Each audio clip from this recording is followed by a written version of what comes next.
ওই কুলাঙ্গার বাবাকে জিজ্ঞাসা করি, ও বাপ নামের কলঙ্ক, রোজা রাখলে তোমার সন্তানের চেহারা নষ্ট হবে, মোবাইলটা চালাইয়া সারাটা রাত্র কবিরা গুনাহ করে করে চেহারাটা কাটন কাটন করে ফেলেছে, বলো এর হিসাব কেমনে দিবা?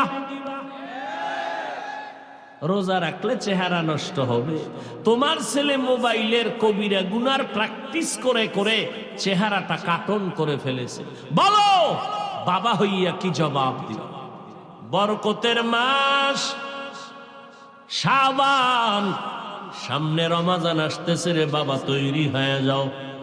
এই মাসের ভেতরে একটা বরকতের রাত আসতেছে, লাইলাতুন নিসফি মিন শাবান, শবে বরাত। এইটা নিয়েও কিন্তু বাতিল ফেরকারা প্রপাগান্ডা ছড়াবে। শবে বরাত বলতে কিছু নাই। আমাদের উলামায়ে আহলে হক চ্যালেঞ্জ দিয়েছেন, শবে বরাত নাই মানি কোরআনের আয়াতের দ্বারাও প্রমাণ আছে, অসংখ্য হাদিস দ্বারাও প্রমাণ আছে। অতএব যারা বলবে শবে বরাত বলতে কিছু নাই, তারা ভণ্ড। লাইলাতুন নিসফি মিন শাবান, এই সবে বরাত সহ রমজানে আসার আগে ইবাদতের জন্য নিজের কোমর বাঁধ, মজবুত করো। রমজান আসলে যেন অজুহাত দিয়া না বলো হুজুর মাজায় ব্যথা, 8 রাকাতের বেশি পারি না। খবরদার, এখন থেকেই তৈরি হয়ে যাও। কত কষ্ট করেছিলেন ইয়াতীম নবী এ রমজানে, ইবাদতে রাত কাটিয়ে দিতেন, কি হবে উম্মত বিনে। কত কষ্ট করেছিলেন ইয়াতীম নবী এ রমজানে, ইবাদতে রাত কাটিয়ে দিতেন, কি হবে উম্মত বিনে।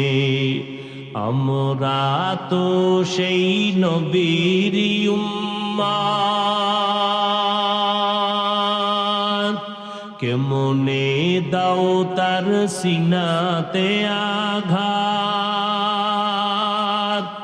মরণের ভয় নাই কি তোমার, কি হবে যে শেষের গতি।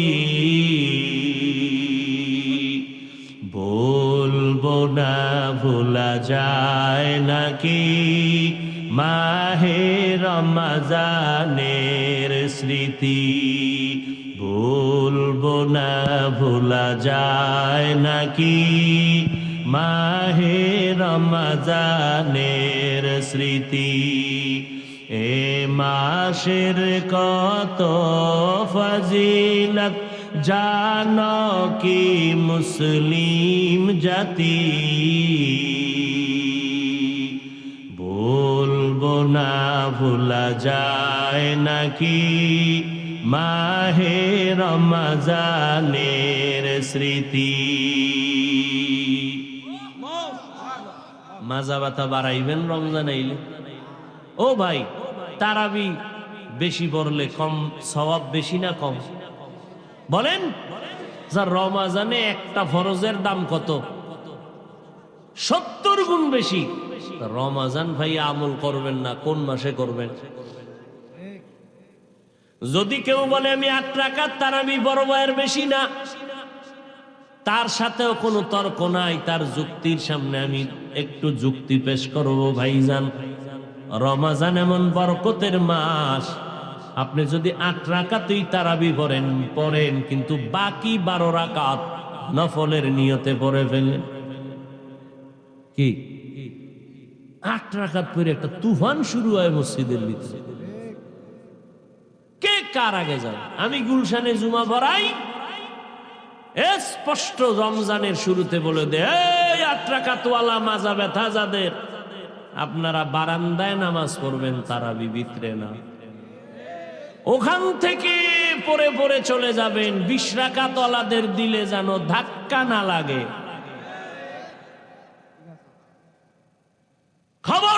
আল্লাহর ইবাদত করবেন। আল্লাহর বাহাদুরি কেন, অহংকারী কেন? 8 রাকাত পড়বেন মেনে নিলাম, বাকি 12 রাকাত নফলের নিয়তে পড়েন। রমজানের নফল আমলের সওয়াব বেশি, এই মাসে করবেন না তো কোন মাসে করবেন? আল্লাহর জন্য পড়বেন। আমার সাথে রাগ করে আপনি 12 রাকাত বাদ দেন কেন? ওমরে ফারুকের সাথে রাগ করেন কেন?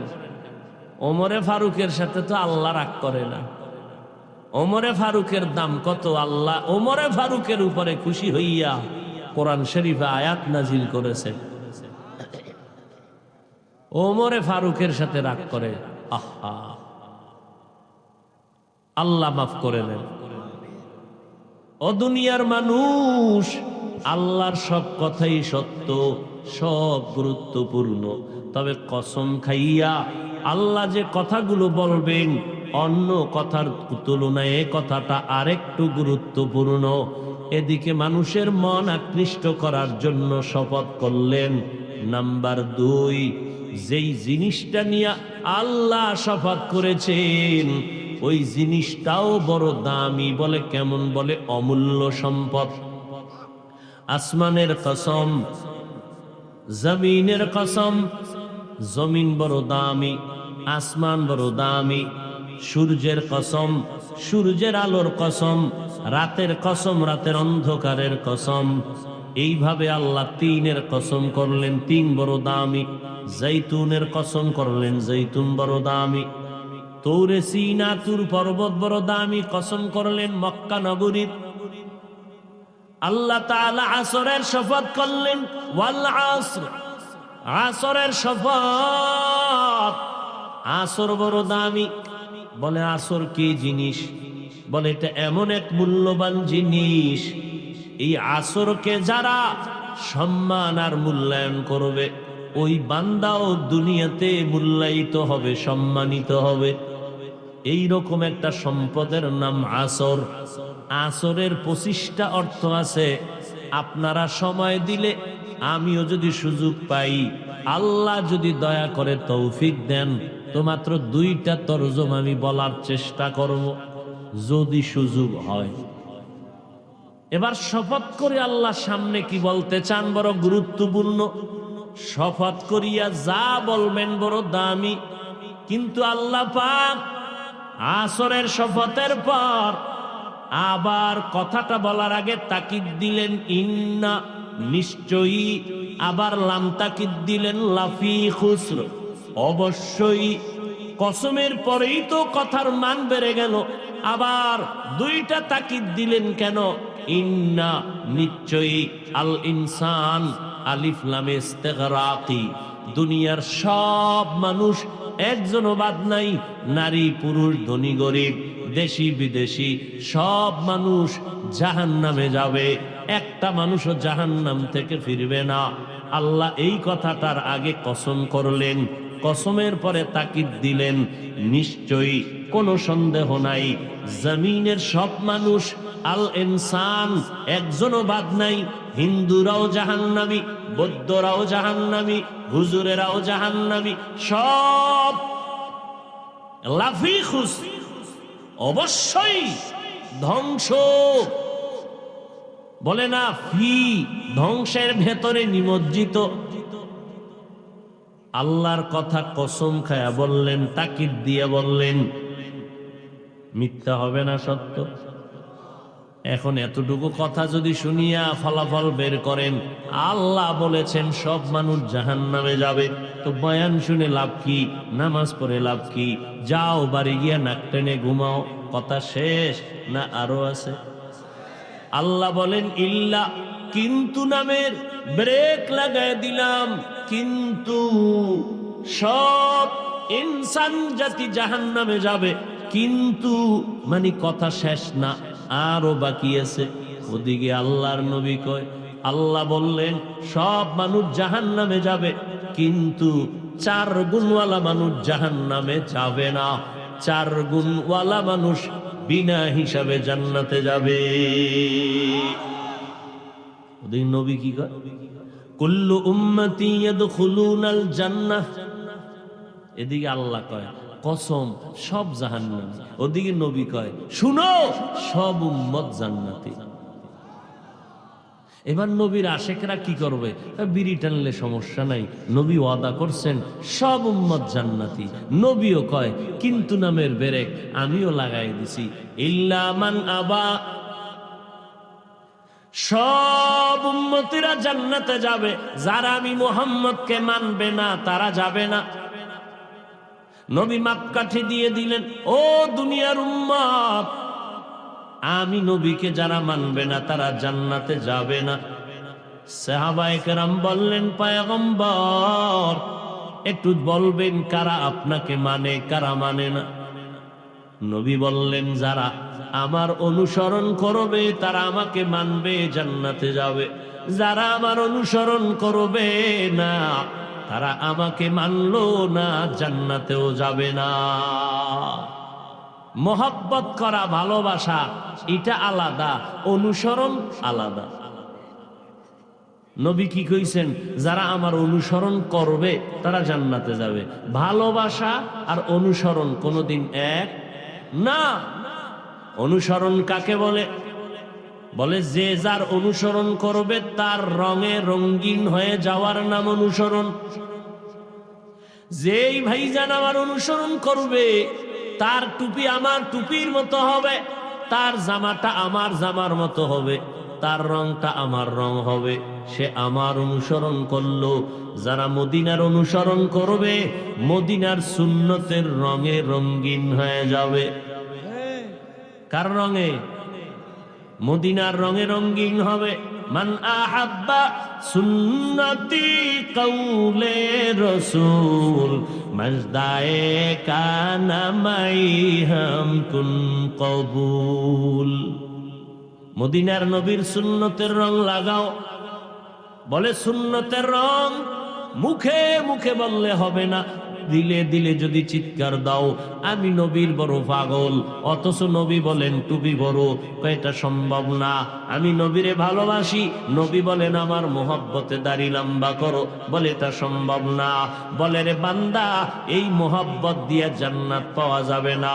এই মোহব্বত করতে গিয়া আবু লাহাব আবু জাহাল কম করে নাই, কিন্তু নবীর আদর্শ না মানার কারণে জাহান্নামের লাকড়ি হয়ে গেল।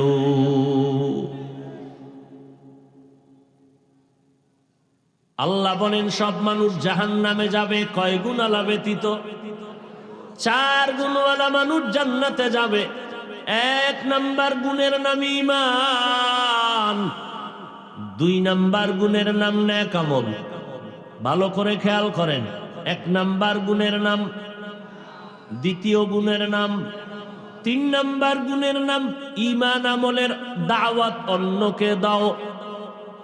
4 নাম্বার গুণ হলো ঈমান আমলের বিরোধিতা যারা করবে এদের বিরুদ্ধে আন্দোলন গড়ে তুলো, প্রতিবাদ জানাও, বাধা দাও।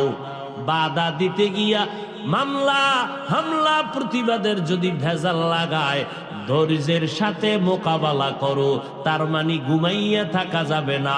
বাতিল নাস্তিক ভণ্ডদের বিরুদ্ধে বিরামহীন ভাবে মোকাবেলা করো, ময়দানে দাঁড়াইয়া ধৈর্যের সাথে বেত্রাঘাত করো, ধৈর্যের সাথে বেত্রাঘাত করো, ধৈর্যের সাথে মোকাবেলা করো।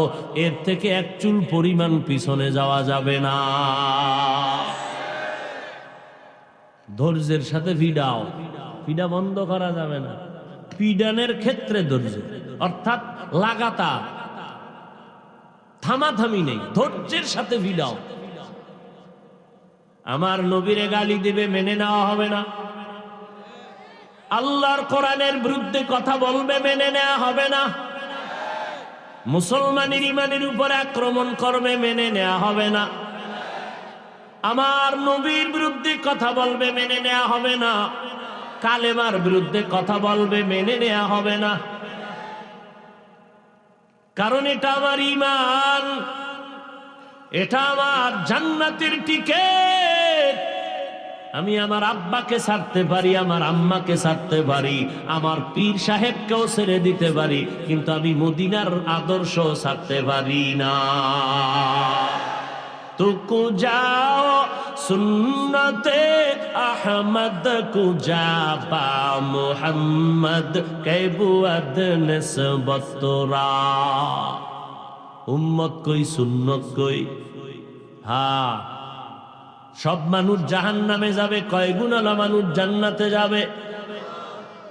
এক নাম্বার গুণের নাম, দ্বিতীয় গুণের নাম নেক আমল। এই যে দুইটা গুণ, ঈমান আর নেক আমল, এই দুই গুণ হলো আল্লাহর হক। বলেন, এই দুই গুণ কার হক? বাকি যে আরো দুইটা গুণ আসেনি, কথা বলেন, বাকি আরো দুইটা গুণ আছে। ওই বাকি দুইটা গুণ, ঈমান আমলের দাওয়াত অন্যকে দাও, অন্যকে ঈমান আমলের দাওয়াত দাও।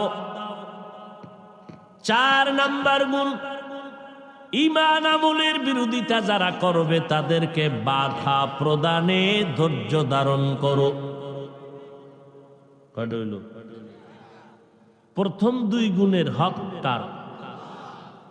বাকি যে 2টা গুণ, এই 2টা গুণ হলো বান্দার হক। ভালো করে বুঝেন। ওয়াল আসরে সূরার দ্বারা টের পাইতেছেননি কার অবস্থা কোথায়? ভালো করে বুঝেন। ঈমান আর আমলের হক কার? প্রথম 2 গুণ আল্লাহর হক, লাস্টের 2টা গুণ হলো বান্দার হক। ও আল্লাহর বান্দারা, আল্লাহর হক যদি কম বেশি করো, আমার আল্লাহ ক্ষমা করে দিবেন। বান্দার হক যদি আদায় না করো, বান্দা ক্ষমা না করলে ক্ষমা হবে না।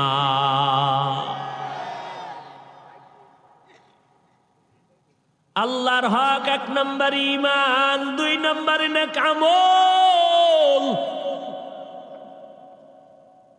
এখন যারা আপনারা ঈমান আনছেন, নেক আমলও করেন, আমরা ঈমানদার, আল্লাহকে মানি, আমানতু বিল্লাহি ওয়া মালাইকাতিহি ওয়া কুতুবিহি ওয়া রুসুলিহি ওয়াল ইয়াউমিল আখির ওয়াল কদরি খাইরিহি ওয়া শাররিহি মিনাল্লাহি তাআলা ওয়াল বা'সি বা'দাল মাউত। ঈমান আনলাম আল্লাহর উপরে। আল্লাহ কয়জন? আরো জোরে বলেন। আমানতু বিল্লাহ ওয়া মালাইকাতিহি, ফেরেশতা আছে না নাই? ওয়া কুতুবিহি, আল্লাহর দেওয়া কিতাবগুলো দিল থেকে মেনে নিলাম, এর মধ্যে কোনো ঝামেলা নাই। ওয়া রুসুলিহি, আল্লাহর পক্ষ থেকে সমস্ত নবী রাসূলদের উপর ঈমান আনলাম। ওয়াল ইয়াউমিল আখির, কিয়ামত একদিন হবে, তাও অন্তর থেকে মেনে নিলাম, এরে নবীর উম্মতের দল। এরপরে ওয়াল কদরি খাইরিহি ওয়া শাররিহি মিনাল্লাহি তাআলা, ভালো মন্দ তকদির আমার আল্লাহর পক্ষ থেকে হবে, এও মেনে নিলাম। ওয়াল বা'সি বা'দাল মাউত, আবার মৌতের পরে আল্লাহর আদালতে পুনরায় হাজির হতে হবে, এর উপরে ঈমান আনলাম। এরপরে আল্লাহ পাক রব্বুল আলামিন বলেন, এই ঈমান পরিশুদ্ধ করে নাও, এরপরে নেক আমল। এই 2টা আল্লাহ কালেমার মধ্যে ঢুকায় দিলেন, লা ইলাহা ইল্লাল্লাহু মুহাম্মাদুর রাসূলুল্লাহ। লা ইলাহা ইল্লাল্লাহ মানে লা ইলাহা, কোনো ইলাহ নাই, কোনো মাবুদ নাই, কোনো মাশুক নাই, কোনো মাকসুদ নাই, কিচ্ছু নাই, ইল্লাল্লাহ, কিন্তু আল্লাহ, অথবা আল্লাহ সারা। আল্লাহ সারা মানে আল্লাহই আছেন, আল্লাহই আছেন। ও আল্লাহর বান্দারা, আল্লাহই আছেন। লা ইলাহা ইল্লাল্লাহ মানে কেউ নাই আল্লাহ ছাড়া, তো আল্লাহই আছেন। আল্লাহ আছেন কতক্ষণ? কতক্ষণ? হুয়াল হাইয়ুল কাইয়ুম, আল্লাহ হলেন চিরঞ্জীব, চিরস্থায়ী, যার লয় নাই কয় নাই। ও আল্লাহর বান্দা, লা ইলাহা ইল্লাল্লাহ তোমাকে সবক দেয়, আল্লাহ আছেন যতক্ষণ, গোলামিও করবা তার ততক্ষণ। আর কারো গোলামি করা যাবে? আল্লাহর গোলামি করো রে গোলাম। কারণ আমার আল্লাহ আছেন সব সময়, শুধু তিনি একা আছেন এইভাবে না, আমার সাথে আছেন। আমি কিন্তু আল্লাহ আমারে আলাদা ফালায় দেয় নাই। সন্তানের মা বাবায় বড় বানাইল, মা বাবায় সন্তানের ফালায় না, কষ্ট করে করে খাওয়ায় পড়ায় বড় বানাই। এখন বড় হওয়ার পরে টেনশন বেড়ে গেল, সন্তানের একটা ভালো মেয়ে বিবাহের ব্যবস্থা করা দরকার, মেয়েটারে পাত্র দেখা দরকার, তাহলে আমাদের জিম্মাদারি একটু নীরব হয়ে যাবে। মোটামুটি ছেলে মেয়ের বিয়া টিয়া দিয়া মা বাবার একটু পেরেশানি কমিয়ে গেল। এবার একদিন ডেকে বলে, ছেলেরে একটা ছোট্ট ঘর উড়াইয়া এক পার্শ্বে জায়গা আছে, উঠায় থাক, আমগো কোনো পেরেশানি দিবি না, বউ লইয়া কিছু কামাই রুজি করিয়া নিজে আরামে খাইয়া বাসিয়া থাক, আমাদের কিছু দেওয়া লাগবে না, আমরা একটু পেরেশান মুক্ত হয়ে গেলাম। আল্লাহ কয়, বান্দা তোরে আমি বানাইয়া তোর যা প্রয়োজন আমি সব অগ্রিম দেওয়ার পরেও আমি আল্লাহ তোর প্রয়োজন মিটানোর পরেও আমি তোরে ছাড়িয়া দেই নাই। আবার রাতের গভীরে এসে ডাকিয়া, ও বান্দা তোর কার কি সমস্যা আসেনি বল, আমি যা দিছি আরো লাগবে কিনা বল, আমি দেওয়ার জন্য রেডি। সব সময় আল্লাহ আসেন। উদউনি আস্তাজিব লাকুম, ও বান্দা তুই আমার কাছে চা, আমি তো তোর জরুরত পূরণ করে অগ্রিম দিয়া দিলাম, যা দরকার বেশি দিলাম, এরপরেও যদি লাগে চা। অতিও গভীর হয় রজনী যখন নীরবে প্রভুর নাম জপিও তখন, প্রভুর করুণা যদি পাইবারে চাও, গভীর রাতে উঠে প্রভুর গুণগান গাও। আল্লাহ বলেন, আমি প্রতিদিন এমন একটা রাত নাই, 12 মাসের এমন কোন রাত নাই যেই রাতে বান্দার প্রয়োজন মিটাবার জন্য আমি প্রথম আসমানে আসি না। গুনাহ করিয়া ফেলেছো, আলা মিন মুস্তাগফিরিন ফাগফির আলা, গুনাহ করছো ক্ষমা চা, আমি আল্লাহ তোকে পবিত্র বানায় দিব। তোর টাকা লাগবে আমার কাছে চা, তোর হায়াত দরকার আমার কাছে বল, তোর মুসিবত আসছে আমার কাছে বল, আমি ফেরেশতা দিয়ে মুসিবত থেকে হেফাজত করব। কারণ আমি আল্লাহর যত পাওয়ার আছে এই পাওয়ার আর কাউকে আমি আল্লাহ দেই নাই। আমি আল্লাহ পাক রব্বুল আলামিন তোর উপরে মোহাব্বতের নজর ফেলায় রাখছি, আমি তোরে দূরে সরাই নাই। এমনকি আমি আল্লাহ তোর দিকে সব সময় কুদরতের নজর দিয়া থাকি। বান্দা তুই কখন আমারে ডাক দিবি আল্লাহ কইয়া, আমারে ডাক দেওয়ার পরে এমন একটা সময় হবে না যেই সময় যে তোর ডাক আমি শুনি না, এমন কোন সময় হবে না। তুই যখনই ডাকবি তখনই আমি হাজির। ও বান্দা তোর ডাক শোনার জন্য আমি নজর লাগা রাখি বান্দা, কারণ আমার আলাদা কোনো ছেলে নাই, মেয়ে নাই যে আমারে ডাকবে, আমার স্ত্রী নাই যে আমার কোনো আলাদা পেরেশানি আছে, আমার কোনো পার্টনার নাই যে আমার ভাগ বসাবে আইসা। আমি আল্লাহ আসমান বানাইয়া তোর গোলামিতে লাগাই দিছি, আমার কোনো কাজ আসমান করে না। জমিনটা বানাইয়া তোর খেদমতে লাগাই দিছি, জমিন আমার কোনো কাজ করে না। সূর্যটারে বানাইয়া তোর খেদমতে লাগাই দিছি, ও সূর্য আমার আদরের বান্দার গোলামি কর, আমার বান্দার সাথে বেয়াদবি করবি না। ও নদীর মাছ, তুই যদি একটু মেজাজ গরম করো আমার দুর্বল বান্দারা তোরে ধরিয়ে নিতে পারবে না। খবরদার, আমি আল্লাহ তোরে বানাইছি আমার বান্দার খেদমতের জন্য। ওরা যখন জাল ফেলবে তুই জালের মধ্যে ধরা পড়ে যা, আমার বান্দার খেদমতে বেয়াদবি যেন না হয়। ও গরু, আমার বান্দা যখন ডাকবে তুই বান্দার খেদমতে লেগে যা। আমার আল্লাহর কিছু নাই, সব আল্লাহ আমাদের জন্য দিয়ে দিলে। আল্লাহ আমাদের জন্য বাতাস দরকার ফিরিয়ে দিয়া দিলেন, আমাদের পানির দরকার ফিরিয়ে দিয়া দিলেন, সূর্যের আলো দিয়া ফিরিয়ে আলো দিলেন, আবার রাতের বেলা চাঁদের আলো দিয়ে ফ্রি সব দিয়ে দিলেন, 1 টাকাও বিল নিলেন না। ওই সূর্যের আলো যদি বন্ধ করে দেয়, এই জমিনের কোনো ফসলে কালার হবে না, ফলের মধ্যে কালার হবে না। রাতের বেলা চাঁদের আলো যদি বন্ধ করে দেই, আল্লাহ কয় জীবনে কোনো ফসলের মধ্যে ফলের মধ্যে মজা আসবে না। সূর্যের আলো দিয়া তোর কালার দেই, চাঁদের আলো দিয়া আমি ফল ফসলে মজা বাড়ায় দেই। যেই চাঁদের আলোটা আমের মধ্যে বেশি লাগবে, দেখবি ওই আমটা মিষ্টি বেশি। ও বান্দা, যেই আমের মধ্যে চাঁদের আলো কম লাগবে, দেখবি ওই আমটা মিষ্টি কম। সূর্যের আলো যেই আমে বেশি লাগবে, দেখবি ওই আমটা বেশি কালার। যেই আমে সূর্যের আলো কম, ওই আমে দেখবি কালার কম। আমি আল্লাহ সব বান্দা তোরে দিয়ে দিলাম। বাতাস আমার হুকুমে চলে, তোর গোলামিতে দিয়ে দিলাম। জঙ্গলের প্রাণীগুলো তোর গোলামিতে দিয়ে দিলাম। খোলা আকাশের মধ্যে পাখি উড়ে কেউ ধরতে পারে না, আমি আল্লাহ তাও আমার বান্দার গোলামিতে পরিণত করিয়া দিলাম।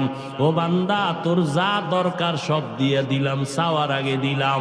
রাতের বেলা একটু আরামে ঘুমাবি, আমি আল্লাহ তোর মাথার নিচে বালিশ বানানোর জন্য তুলা গাছের আয়োজন করে দিলাম। ও বান্দা, আমি আল্লাহ তোর আরামের ব্যবস্থা করে দিলাম।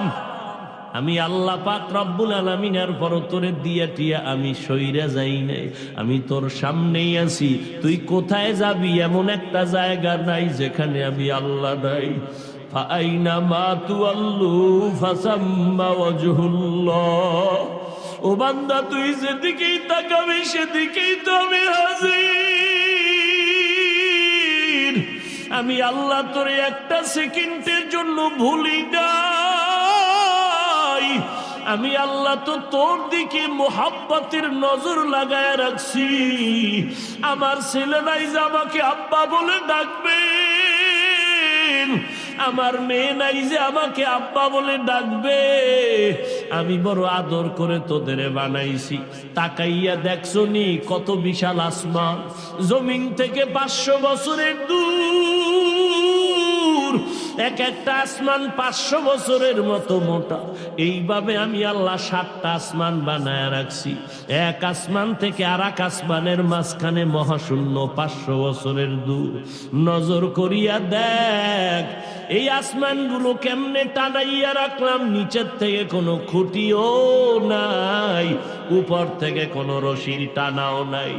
এই রকম 7টা আসমান 7টা জমিন আমি বানাইতে আমার সময় লাগছে ফি সিত্তাতি আইয়াম, মাত্র 6 দিন। আর তোর মতো বান্দাটারে আমি আল্লাহ নাপাক পানির থেকে বানাইছি। তোর তো কোনো অস্তিত্বই ছিল না, তুই আজকে বাহাদুর বাহাদুর ভাব দেখাইয়া আমি আল্লাহর সাথে চালাকি শুরু করেছ। আমি আল্লাহর আমার খোদাইত্ব তুই মানতে চাও না, আমার বাউন্ডারিতে তুই চলতে চাও না। এখন তুই আমি আল্লাহর দেওয়া সব নেয়ামত পাওয়ার পর এখন নিজের ভিতরে একটু বাহাদুরি ভাব বান্দা তোর অন্তরে আসছে। অথচ তোর কোনো অস্তিত্ব ছিল না, আমি তোরে অস্তিত্ব দিলাম এক ফোঁটা নাপাক পানির দ্বারা। হাল আতা আলাল ইনসানি হিনুম মিনাদ দাহরি লাম ইয়াকুন শাইআম মাযকুরা। ইন্না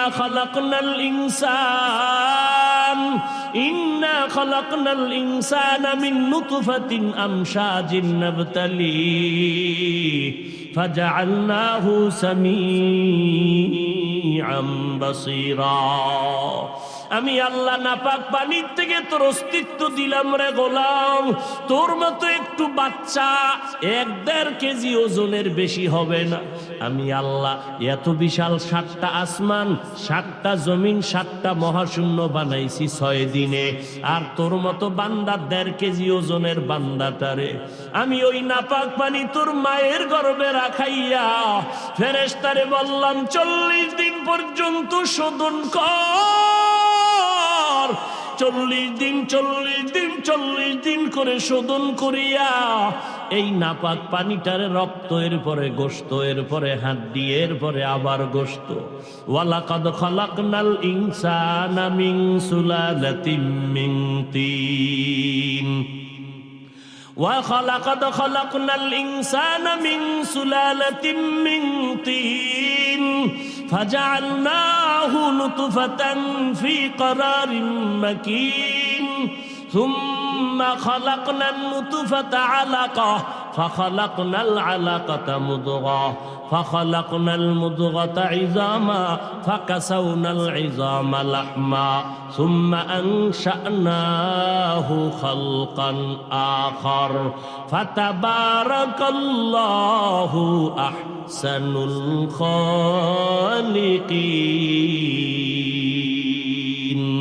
আমি আল্লাহ তোরে নাপাক পানির থেকে আস্তে আস্তে বানাইয়া, আমি আল্লাহ আসমান জমিন বানাইতে সময় নিলাম 6 দিন, আর তোর মতো বান্দাটারে আমি বানাইতে সময় নিলাম 6 মাসের মতো। তোরে কত আদর করে বানাইছি, তো একটু সময় নিয়ে বানাইছি, অনেক আদর করে তোরে বানাইছি। ফেরেশতা দিয়া হাত পা বানানোর পরে তোর সুন্দর চেহারাটা আমি মাওলার কুদরতের হাত লাগাই দিছি। আমি আল্লাহ তোর চেহারাটারে এত সুন্দর করে বানাইছি, নজর করে দেখছো, শীতের ভিতরে চলতেছো, সব ঠান্ডা বাতাস তোর বডির মধ্যে লাগে না, হাত মোজা পা মোজা লাগায়া চলো, পোশাক দিয়া পুরা বডি ডেকে বেরোছো, কিন্তু চেহারাটা ডাকো নাই, সব ঠান্ডা ধুলাবালু চেহারায় লাগে। কিন্তু দেখ আমি আল্লাহর কুদরত, গোসলখানায় যখন ডুববি, জামা কাপড় খুলিয়া যখন গোসল করবি, ওরে বান্দা তোর ফুল বডিতে সাবান না দিলে ময়লা যায় না। আর যেই চেহারা খোলা রাখছো, যত ধুলাবালু লাগলো সাবান লাগবে না, হালকা পানি দিয়ে ধুইয়া দেখ, অত্যন্ত ফুল বডির মধ্যে চেহারাটা সুন্দর।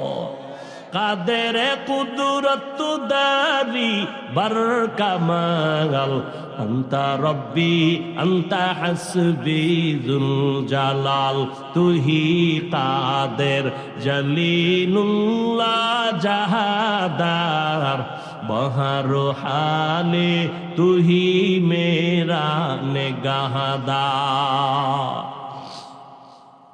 আল্লাহ তাআলা এত সুন্দর করে তোমাকে আমাকে বানাইলেন। আল্লাহ বলেন, বান্দা তুই আমার গোলামি করবি না তো কার গোলামি করবি বল। আমি আল্লাহ তোরে চলার মতো শক্তি দিলাম, কথা বলতে পারতি না, শক্তি দিলাম আমি আল্লাহ। তুই যেদিন দুনিয়াতে আসছো দাঁত আসেননি, আব্বাজান কোনোদিন দোয়া করে না আল্লাহ দাঁত দাও, আমি আল্লাহ জমায় মতো দাঁত দিলাম। আমি আল্লাহ হাঁটতে পারো না, হাঁটার শক্তি দিলাম। আমি আল্লাহ তোর খাওয়ানোর দরকার খানা দিলাম, সব দিলাম আমি। আর ইবাদত করবি আর একজন আর হয় না। অতএব আমি আল্লাহ যতক্ষণ তোর সাথে আছি, গোলামি আমি আল্লাহর করবি। এই কথাটাই কালেমার প্রথম অংশে আমাদের শিক্ষা দিল, লা ইলাহা ইল্লাল্লাহ, আল্লাহ ছাড়া আর কোনো ইলাহ নাই, মাবুদ নাই, মাশুক নাই। অতএব আল্লাহ আছেন যতক্ষণ, গোলামি করবি ততক্ষণ। এখন আল্লাহর গোলামি করতে গিয়া পেরেশান হয়ে গেছো। নামাজ পড়া আল্লাহর গোলামি, আল্লাহর গোলামি করতে গিয়া রোজা রাখবো, যাকাত দিব, কিন্তু নিয়ম জানি না। প্রশ্ন হয়ে গেল ইবাদত কেমনে করব? আল্লাহ কয়, ডাইনে বামে দৌড় দিবি না।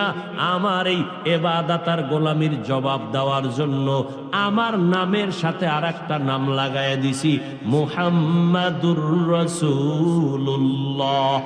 লা ইলাহা ইল্লাল্লাহর মধ্যে যত ইশকাল হবে, প্রশ্ন হবে, সব প্রশ্নের জবাব হবে কালেমার দ্বিতীয় অংশ, মুহাম্মদের তরিকা ছাড়া কোনো জবাব নাই। কালেমাই ভরি, কালেমায় কি চায় আমার কাছে খবর নেই। লা ইলাহা ইল্লাল্লাহ আমার কাছে চায় আজীবনের জন্য গোলামি করবি, 1 সেকেন্ড ডান বাম করা যাবে না, আল্লাহর গোলামি করবি। মুহাম্মদুর রাসূলুল্লাহ শিখায়। আরে লা ইলাহা ইল্লাল্লাহ যদি কোথাও আটকাইয়া যাও, প্রশ্নে জবাব মুহাম্মদুর রাসূলুল্লাহ। এর থেকে জবাব নিয়া লা ইলাহা ইল্লাল্লাহকে মজবুত করো। লা ইলাহা ইল্লাল্লাহর জিন্দেগি তৈরি করো, মুহাম্মদের রং লাগাও। আমার নবীর আদর্শের বাইরে কোনো আদর্শ মানা যাবে না, কারণ দুনিয়ার সকল নাপাক, একমাত্র আমার মদিনার নবীর আদর্শই হলো পাক। আমার নবীর আদর্শের মতো পবিত্র কোনো আদর্শ নাই রে ভাই। সাউন্ড বাড়া। আমার নবীর আদর্শ কেমন পাক। নবী যখন মক্কা নগরীতে এসেছিলেন, মক্কার মাটি না পাক, মানুষ না পাক, চূড়ান্ত চরিত্রহীন মানুষ। আমার নবীর আদর্শ পাইয়ে মক্কার চরিত্রহীন মানুষ এত দামি হয়ে গেল, আল্লাহ নিজে তাদেরকে নগদ জান্নাতের টিকিট পাঠিয়ে দিয়েছেন। জান্নাতের নগদ টিকিট পেয়ে গেলেন 10 জন সাহাবা। এর মধ্যে প্রথম সিরিয়ালের নাম কার? কথা কয় না। আবু বকরের জীবনীটা পড়ে দেখে, জান্নাতের টিকিট পাওয়ার পর আবু বকরের হালাত পাল্টে গেল, ইবাদত বাড়ায় দিল। মায়ার নবী বলেন, আমি একদিন রাতের গভীরে হুজরা থেকে বের হয়ে শুনি নববীর মধ্যে মসজিদে কান্নার আওয়াজ। নজর লাগায় দেখি আবু বকর তাহাজ্জুদে দাঁড়ায় কাঁদতেছে। মায়ার নবী বললেন, আবু বকর আপনি কেন নামাজে কাঁদলেন? আবু বকর বলে, নবী কান্নার কারণ হলো হাসরের ময়দানের ভয়ের কথা মনে পড়েছে। আমার আল্লাহ বলেছেন, আম্মা মান খাফা মাকামা রাব্বিহি ওয়া নাহান নাফসা আনিল হাওয়া ফাইন্নাল জান্নাতা হিয়াল মাওয়া। আল্লাহর আদালতে দাঁড়াইয়া হিসাব দেওয়ার ভয় অন্তরে জমা করে যদি কেউ গুনাহ থেকে নিজেরে বাঁচাও, তোমার ঠিকানা হবে স্থায়ী শান্তির জায়গা, জান্নাতুল মাওয়া। আল্লাহর আদালত বড় ভয়ঙ্কর আদালত, ইনসাফের আদালত। কোন জুলুম করা হবে না। আল্লাহর আদালত বড় ভয়ঙ্কর আদালত। আম্মা জান আয়েশা রাদিয়াল্লাহু আনহা বলতেছেন, একদিন তাকায় দেখি মায়ার নবী আমার হুজরায় বসে বসে কান্না করে। ও পর্দার আড়ালের আম্মা জানেরা আসেনি? হ্যাঁ, এরে আম্মা জানেরা, আপনারা নবীদের মা, সাহাবায়ে কেরামের মা, আউলিয়ায়ে কেরামের মা, হাফেজে কোরআনের মা। এরে আম্মা জান, আপনারা আয়েশা রাদিয়াল্লাহু আনহার মতো নারী, ফাতেমা রাদিয়াল্লাহু আনহার মতো নারী, খাদিজা রাদিয়াল্লাহু আনহার মতো নারী। এই জমিনে যত ভালো সন্তান আছে সব মায়ের অবদানের কারণেই আছে রে মা। ও আম্মা জানেরা, এই জমিনে যত ভালো ভালো সন্তান সব আপনাদের কারণেই। কারণ গাছ ভালো হলে ফল ভালো হবে, মায়ের আদর্শ যদি ভালো হয় তো সন্তান ভালো হবে। ওসি সাহেবের ব্যবহার ভালো, এসপি সাহেবের ব্যবহার ভালো, ডিসি সাহেবের ব্যবহার ভালো, চেয়ারম্যান মেম্বারের ব্যবহার ভালো। খোদার কসম করে বলবো, তদন্ত করে দেখো, এই ভালোর পেছনে খুঁজে দেখবা মায়ের জীবনের অবদান। এসপি সাহেব ছুটি নিয়ে বাড়ি গেছে, আম্মা জান খানা খাওয়াইতে বসাইয়া ফাঁকে ফাঁকে কিছু বয়ান দেয়। যেদিন এসপি সাহেব অফিসে যাবে, মা ডাক দিয়া কয়, রে বাবা, আল্লাহ তোরে সম্মানের চেয়ারে বসাইছেন, আমি মা একটা দাবি করব, মানবিনি? এসপি সাহেব কয়, আম্মা মানবো বলো।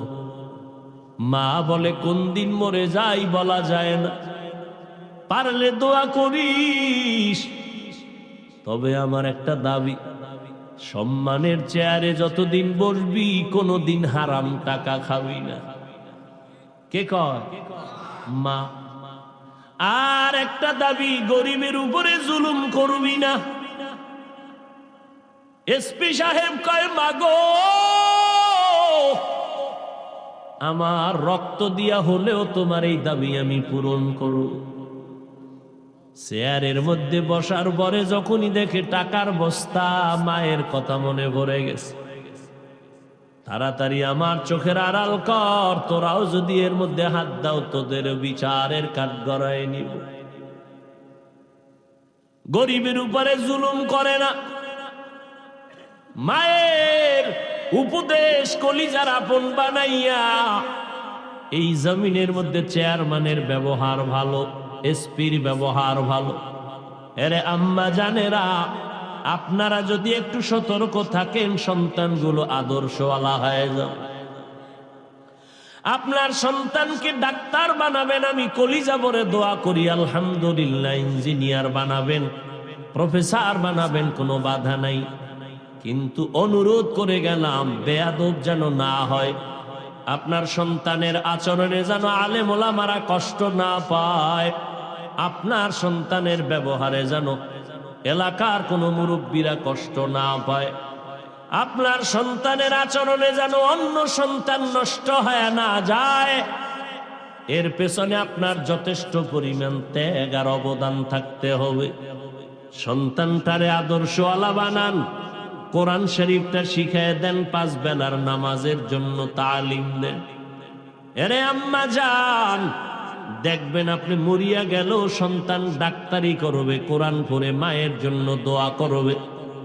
আপনার সন্তানের ব্যবহার দেখলে এলাকার মানুষ শুধু সন্তানের জন্য দোয়া করবে না, সন্তানের মায়ের জন্য সবাই কলিজা ভরে দোয়া করবে। ও যুবক, কয়দিন আর যৌবনের বাহাদুরি করবারে বাবা? আল্লাহর মোহাব্বত নিয়া এখনো কেন সামনে আগাও না? আমার আল্লাহকে ফাঁকি দিয়া কই যাইবা?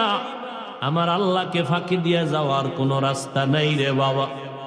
রাস্তা দুইটা, একটা জান্নাতের আর একটা জাহান্নামের। জান্নাতের রাস্তা বাদ দিয়া যেদিকেই যাবা সেদিকেই দেখবা শুধু জাহান্নামের আগুন জ্বলে আর আগুন জ্বলে। কোথায় যাইতেছ রে যুবক? জাহান্নামের একটা সেকেন্ডের আযাব আর গরম সহ্য করতে পারবি নি রে বল? সূর্যের গরম সহ্য করা যায় না। দুনিয়াতে যত আগুনের গরমের থেকে 69 গুণ গরম হবে জাহান্নামের আগুনের গরম।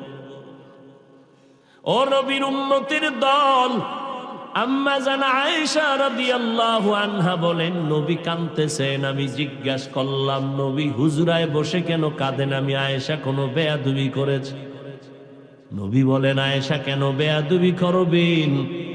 আম্মা জান আয়েশা বলে, নবী আমার বয়স তো অনেক কম, 6 বছর বয়সে আপনার সাথে আমার বিয়ার বন্ধন হলো।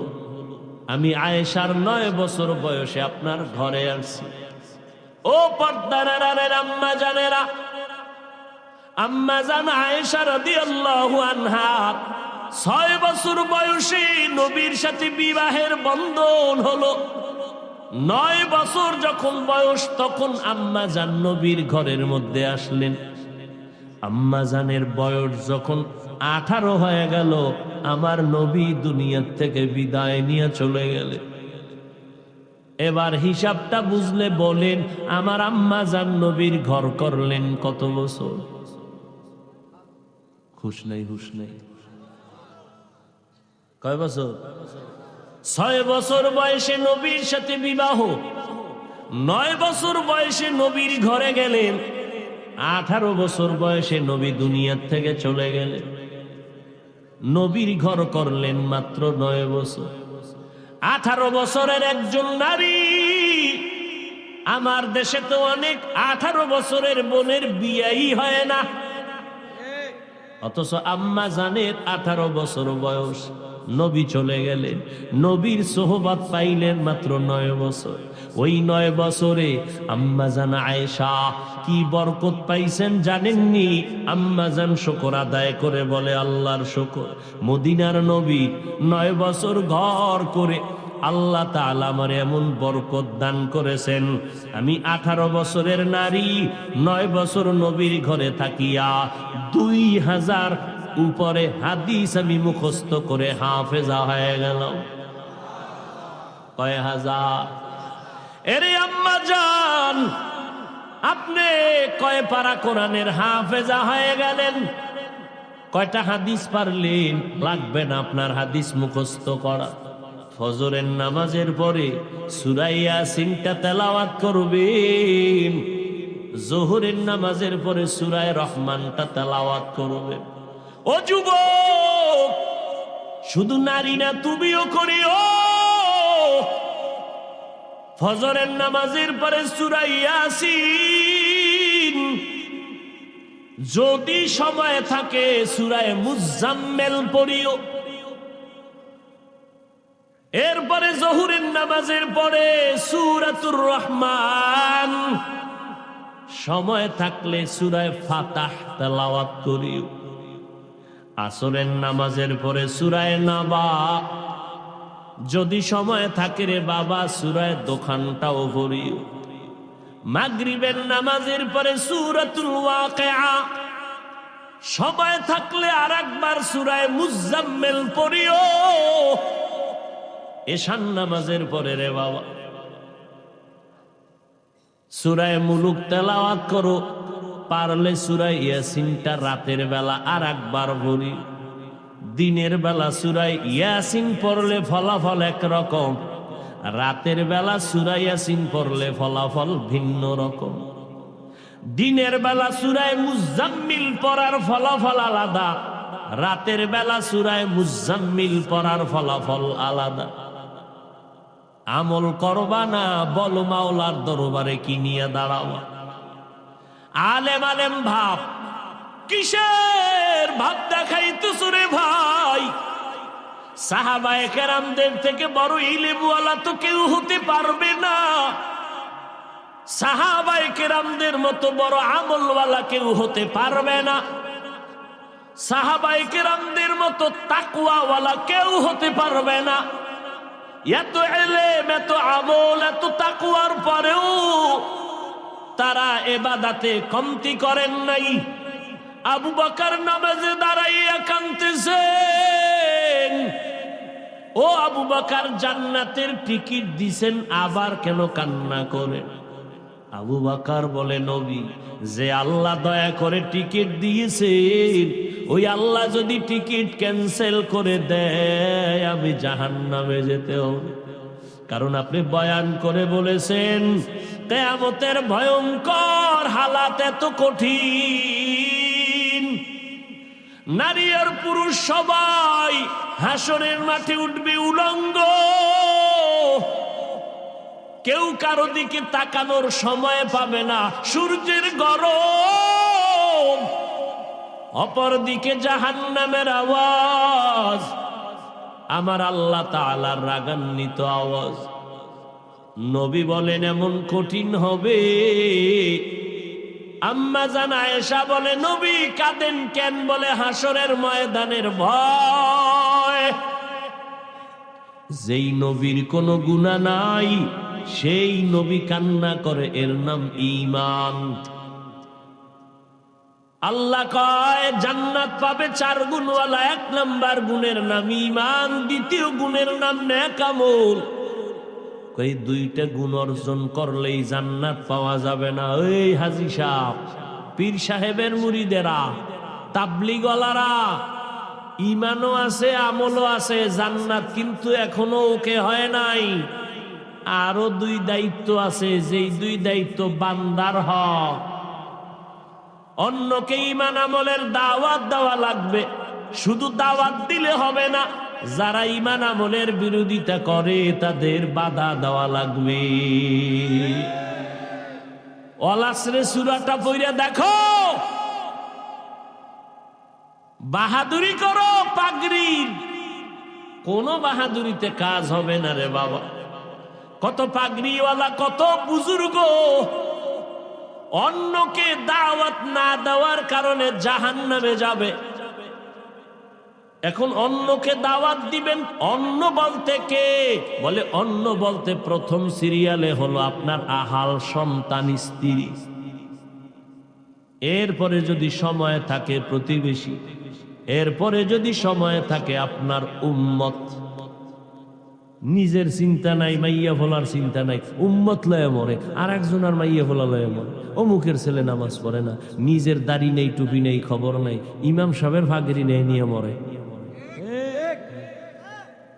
ইয়া আইয়ুহাল্লাযীনা আমানু কু আনফুসাকুম ওয়া আহলিকুম নারা ওয়াকুদুহান নাস ওয়াল হিজারাহ আলাইহা মালাইকাতুন গিলাযুন শিদাদুন লা ইয়াসুনাল্লাহা মা আমারাহুম ওয়া ইয়াফআলুনা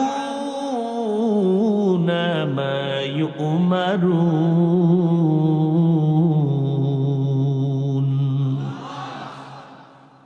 নিজে বাঁচো জাহান্নাম থেকে, পরিবার সন্তান আহাল বাঁচাও, অন্যরে দাওয়াত দাও, আহাল সন্তানের দাওয়াত দাও। কখন? কয় 7 বছর যখন হবে সন্তানের বয়স, নামাজের মুসাল্লায় দাঁড় করায় দাও। এই আব্বা জানেন, আম্মা জানেন, সন্তানের যখন 7 বছর হবে নামাজের মুসাল্লায় দাঁড় করাও। 10 বছর যখন হবে একটু শাসন করা লাগলেও নামাজে দাঁড় করাও। ছোট থেকে যদি কন্ট্রোল করতে না পারো, বড় হলে আর কন্ট্রোলে নিতে পারবা না। কিয়ামতের দিন এই সন্তান মা বাবার বিরুদ্ধে আল্লাহর আদালতে অভিযোগ দায়ের করবে। এই যুবক, নামাজ পড়ছো নি, পড়ি নাই, রোজা রাখছো রাখি নাই, হালাল খাইছো খাই নাই, কেন? এবার মামলা দায়ের করতেছে সন্তান। রব্বানা ইন্না আতা'না সাদাতানা ওয়া কুবারানা ফাআদাল্লুনাস সাবিলা। ও আল্লাহ, আমি বেনামাজি হই নাই, আমার আব্বা আম্মা আমারে টাটকা বেনামাজি বানাইছে। আমার আব্বা সকালে দোকানে গেছে, 8টার সময় আম্মারে টেলিফোন করছে, এই ছেলেটারে উঠাইয়া নাস্তা খাওয়াইছুন। কিন্তু একটা দিনও আমার আব্বা জান বলে নাই সন্তানটারে ফজরের নামাজ পড়াইছুন। রমাজানে সেহারি খাইতো আমার বাবায় মায়, আমার আম্মা জানের দিলটা নরম। মাঝে মাঝে আমারে ধাক্কায় বলতো, বাবা উঠ, রমাজান যাইতেছে, 2-1টা রোজা রাখ, সাহারি খা। সাথে সাথে আব্বাজান ধমক দিয়া বলতো, খবরদার, চেহারাটা নষ্ট করবা না, রোজা রাখার দরকার নাই। ওই কুলাঙ্গার বাবাকে জিজ্ঞাসা করি, ও বাপ নামের কলঙ্ক, রোজা রাখলে তোমার সন্তানের চেহারা নষ্ট হবে, মোবাইলটা চালাইয়া সারাটা রাত্র কবিরা গুনাহ করে করে চেহারাটা কাটন কাটন করে ফেলেছে, বলো এর হিসাব কেমনে দিবা? রোজা রাখলে চেহারা নষ্ট হবে, তোমার ছেলে মোবাইলের কবিরা গুনার প্র্যাকটিস করে করে চেহারাটা কাটন করে ফেলেছে, বলো বাবা হইয়া কি জবাব দিবা? আল্লাহর কাছে বলে ফেলবে। সূরা আহজাব 67 নম্বর আয়াত। আব্বা আম্মা আমারে সুদখোর বানাইছে, ঘুষখোর বানাইছে। দলিলও আছে, হাদিস।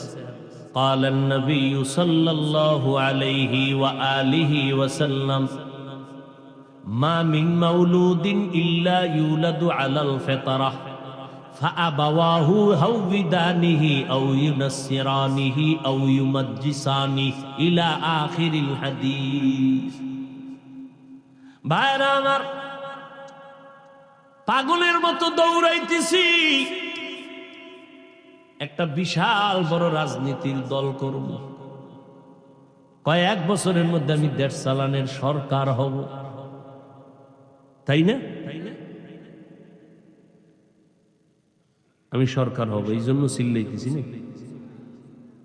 আন্দাজে ঠিক।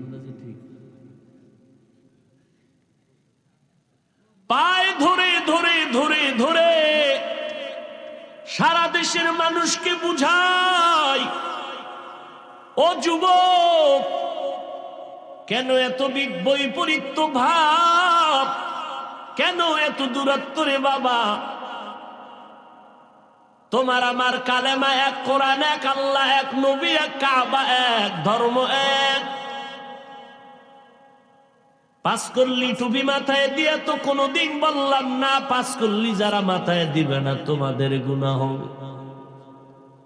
কওমি মাদ্রাসায় লেখাপড়া করেছি, কোনোদিন তো আলিয়ার বিরুদ্ধে বললাম না, স্কুল কলেজের বিরুদ্ধে বলি নাই, এমন কি বলি নাই কওমিতে না পড়লে গুনাহ হবে।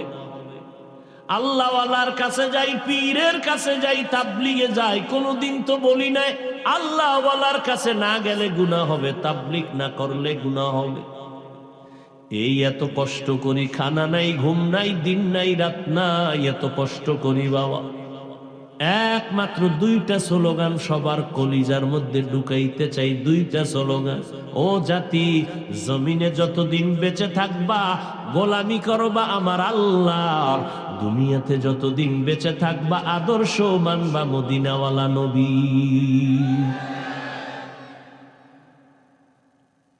এই কিন্তু এই দুই স্লোগানের মধ্যে যদি কেউ পর্দা ফালাও, এক বিন্দু রক্ত থাকতে তা সহ্য করা হবে না,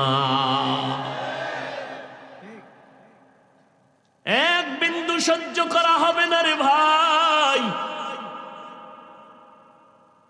আল্লাহ নিয়ে, কালেমা নিয়ে, ইসলাম নিয়ে, কোরআন নিয়ে, হাদিস নিয়ে, মদিনা নিয়ে কথা বলবা, বিন্দু ছাড় দেওয়া হবে না। এই জমিনে আমরা আহলে হক বেঁচে আছি, বাতিলের কোনো দিন এই ময়দানে নামতে দেয়া হবে না।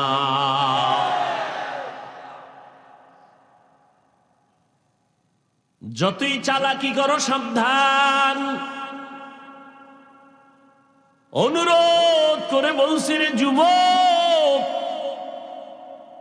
আমি তো কোনো দল করি না যে তুমি আমার উপরে একটা ছুরি মারো বা একটা আঙ্গুলের টার্গেট করো, বা যে উনি বোধহয় দল করার জন্য, নিজের দল গুছানোর জন্য স্লোগান দেয়। আমি আহলে হকদের যত নাম নেই সবার নাম নেওয়ার চেষ্টা করি, একচেটিয়া কিছু বলি না, দিল থেকে সবাইকে মোহাব্বত করার তাগিদেই কথা বলি। কিন্তু খবরদার, আমার বিরোধিতা যত করো, বিন্দু থেকে বিন্দু কোনো জবাব নাই, আফসোস নাই। তবে আল্লাহ নিয়ে, ইসলাম নিয়ে, কোরআন হাদিস নিয়ে, নবী নিয়ে কথা বললে এই বিষয়ে জবানকে বন্ধ রাখা যাবে না, কারণ আমরা বাতিলের গোলাম না, আমরা বানরের বংশধর না, আমরা আদমের বংশধর।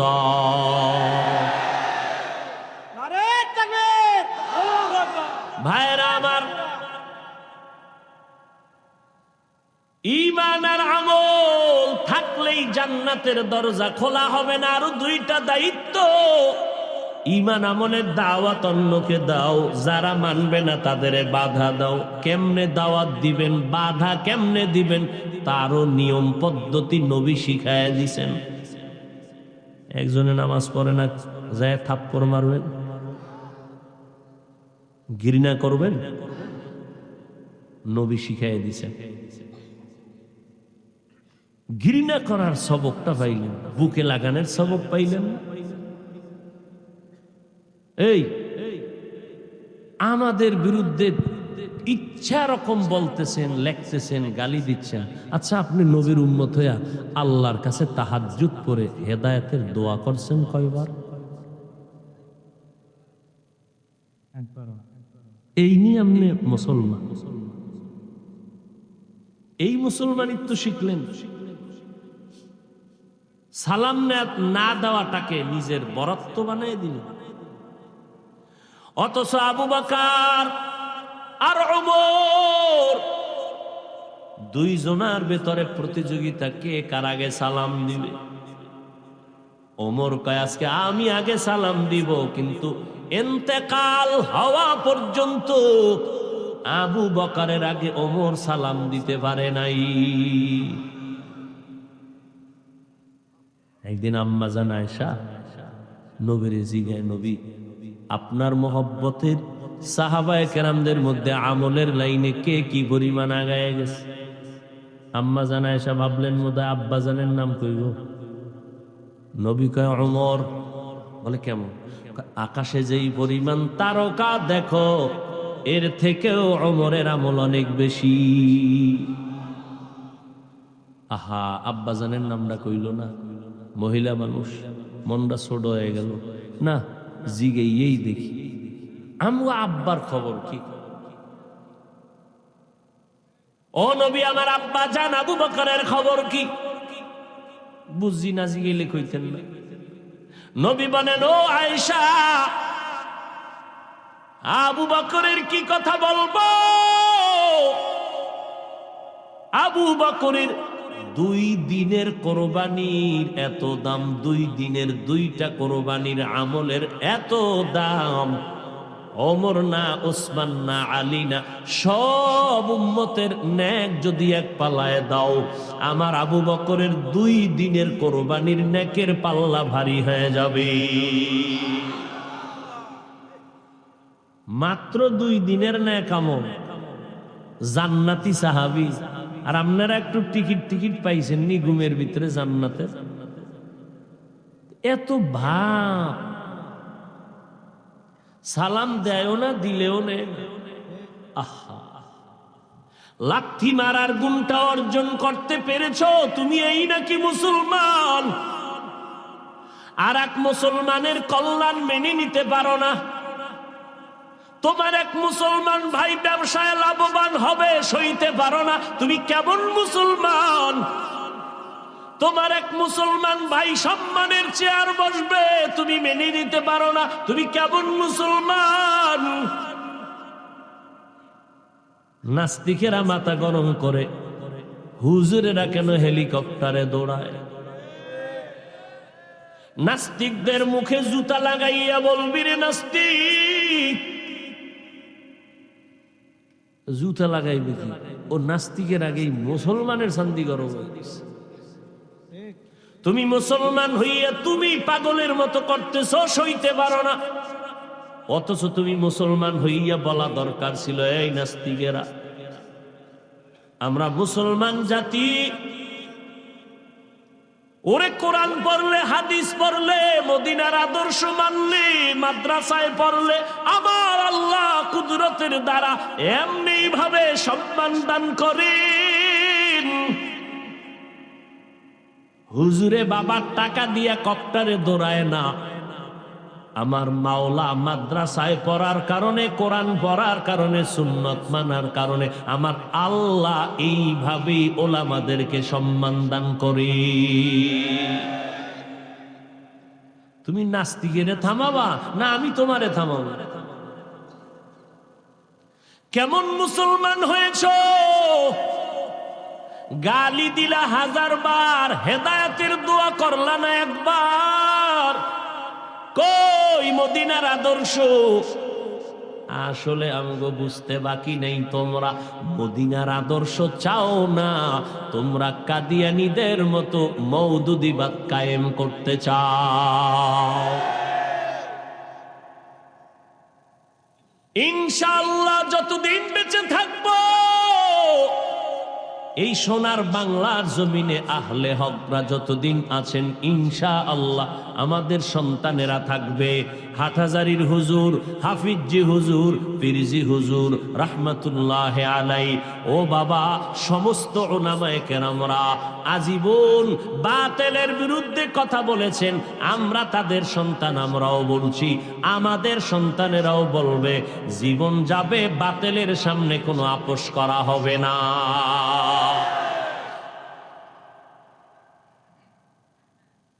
আল্লাহ হেদায়াত দান করুন।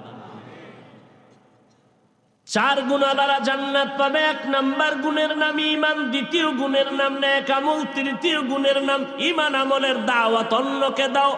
4 নাম্বার আমল গুণ হলো ঈমান আমলের বিরোধিতা যারা করবে তাদের বাধা দাও ধৈর্যের সাথে। এরে নবীর উম্মতের দল, ঈমান আমল আপনার থাকলে আপনি আমল করেন, ঈমানও আছে, জান্নাত এখনো রেডি না, অন্যদের দাওয়াত দিতে হবে। দাওয়াত দিয়েও শেষ করা যাবে না।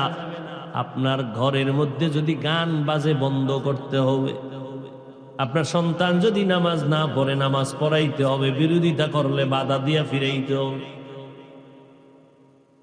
ও আল্লাহর বান্দারা, ও পর্দার আড়ালের আম্মা জানেরা, ও কলিজার যুবক ভাইয়েরা আমার, কয়দিন আর যৌবনের বাহাদুরি করবেন? এই জীবনে কত যুবকের জানাজা পড়াইলাম, কবরের আর লাশ রাখলাম রে বাবা। কোন দিন যেন ডাক এসে যায়, রাস্তা দিয়া পানি চলে, খাল দিয়া বিল দিয়া পানি চলে, কাটাতেছে এরপরও পানি দৌড়ায়, কিন্তু সেই পানি গলায় গিয়ে আটকায় যায়। আমার মাওলার কুদরত। আর আমি বসে আছি, কালকে এই টাইমে কে না জানি হতে পারে হসপিটালের রোগী। আমি আজকে বাহাদুরি করি, আমি একজন বড় বক্তা, আমি বাহাদুরি করি, আমি একজন ইমাম, আপনি মুক্তাদি, আপনি বাহাদুরি করেন, আপনি ডাক্তার, আমি রোগী। কিন্তু এই বাহাদুরি কতক্ষণ চলবে? সাদা কাপনে প্যাকেট হওয়া পর্যন্ত। যেদিন সাদা কাপনের প্যাকেট হয়ে যাব, ওই দিন কাফনের উপরে লেখা থাকবে না বক্তা সাহেবের লাশ, ইমাম সাহেবের লাশ, এইটা মুক্তাদির লাশ। একাকার হয়ে যাবে লাশ। জানাজা পড়াইয়া কবরের মধ্যে নিয়ে রাখবে, আমার গায়ের জামা গেঞ্জি গুলো আমার আপন জনেরা বেলেট দিয়া কেটে রাখবে। ও নবীর উম্মতের দল, জাহান্নামের আযাবের ভয়ে যদি আমার নবী নিজে কান্না করতে পারেন, আবু বকর যদি কান্না করে নামাজে দাঁড়াইয়া, ওমর কান্না করতে পারেন, আপনার আমার কি পরিমাণ কান্না করা দরকার? কপাল বড় খারাপ, গুনার কারণে হাত না পাক, চোখ না পাক, জিহ্বা না পাক, অন্তর না পাক, চোখে পানি নেই, পানি নাই, পানি আনার চেষ্টাও করি না। নবী বলেন কান্না করো, যদি কান্না না আসে বাহানা করো, তাতেও সওয়াব।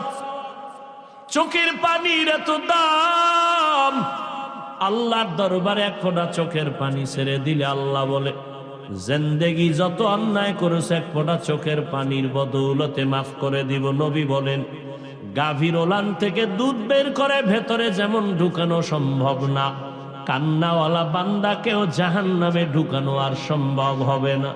ও আল্লাহর বান্দারা, পিছনে যত অপরাধ করেছি, মানুষ আমাকে বড় বক্তা বলে চেয়ার দেয়, আল্লাহ জানে আমি কত বড় অপরাধী গুনাহগার। একটু যদি চোখ দুইটা বন্ধ করে চিন্তা করে সবাই, সাহাবায়ে কেরামদের এত সুন্দর আমল, এরপরেও যদি জীবন ভর কান্না করতে পারেন, আমাদের উপায় কি হবে? আমি তো কোনো মানুষের কাতারে নাই। যদি এই অবস্থায় তওবা না করে কবরে যাই, ওই কবর আপনার আমার জন্য জাহান্নামের গর্ত হয়ে যাবে। ও আল্লাহর বান্দা, এই কবরে কে পীর, কে মুরিদ, কে বক্তা, কে শ্রোতা, কোনো ভেদাভেদ হবে না। সবার বেলায় তিনটা প্রশ্ন করা হবে। ও আল্লাহর বান্দারা, জবাব যারা দিতে পারবে তারা জান্নাত পাবে, যারা পারবে না জাহান্নামের আগুনে গ্রেফতার হয়ে যাবে। বরকতের মাস শাবান, সামনে রমজান আসতেছে রে বাবা, তৈরি হয়ে যাও। এই মাসের ভেতর একটা বরকতের রাত আসতেছে, লাইলাতুন নিসফি মিন শাবান, শবে বরাত। এইটা নিয়েও কিন্তু বাতিল ফেরকারা প্রপাগান্ডা ছড়াবে। শবে বরাত বলতে কিছু নাই।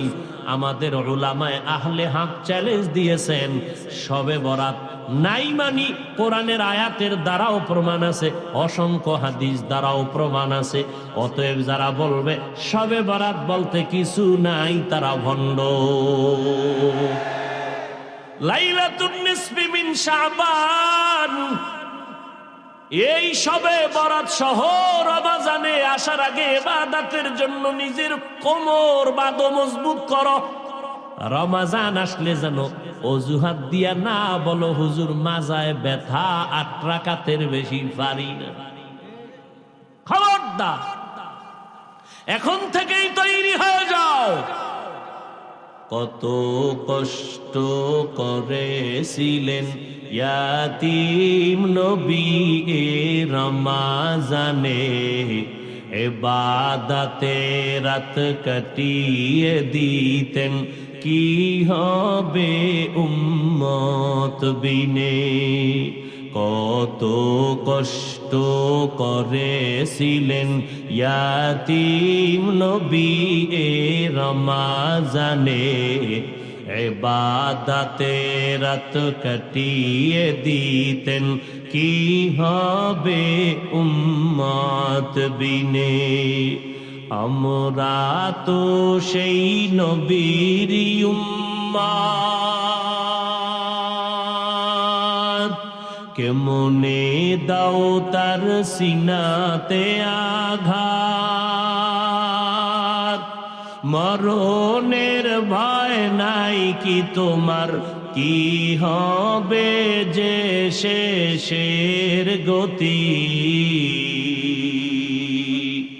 বলবো না ভোলা যায় নাকি মাহে রমজানের স্মৃতি, বলবো না ভোলা যায় নাকি মাহে রমজানের স্মৃতি।